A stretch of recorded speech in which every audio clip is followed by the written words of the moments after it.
Wordsmiths, welcome to the vocabulary circle. Gather round.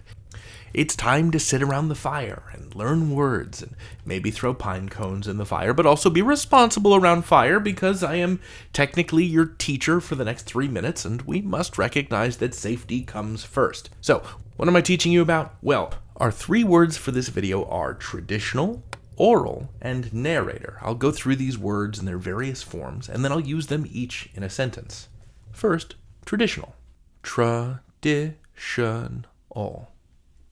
It's an adjective, and it means done in the same way for a long time. That al suffix there makes nouns into adjectives. Music becomes musical, bride becomes bridal, brute becomes brutal.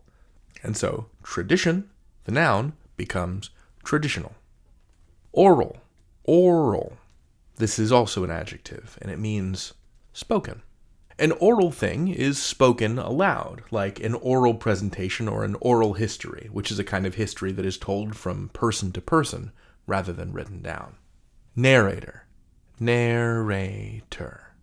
is a noun. This is a person who tells a story.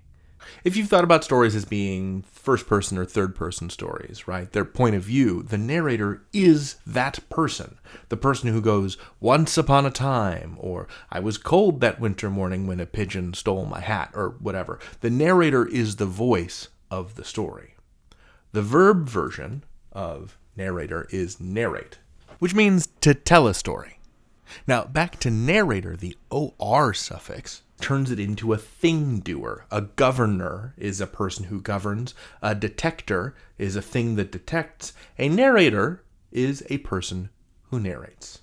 And there's one more noun form here. Let's squeeze it in over here. It's narrative, which means a story, a thing that has been narrated by a narrator.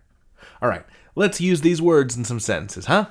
It's traditional in my family to name dogs after detectives, but that doesn't explain why my dog solves mysteries.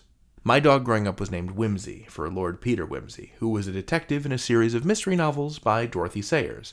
Now, my dog is named Phryne after Phryne Fisher, a detective in a series of mystery novels by Carrie Greenwood. It's a thing that my parents did, and now it's a thing that I do. A tradition. I'm pretty good at reading Spanish, but my oral Spanish skills could use some work. This person speaking to a barber thinks she is saying the word cabello, which means hair, but instead she says the word caballo, which means horse. Oh no.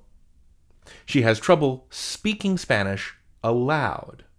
That's what oral language skills are, speaking the language aloud rather than reading or writing it. Last sentence.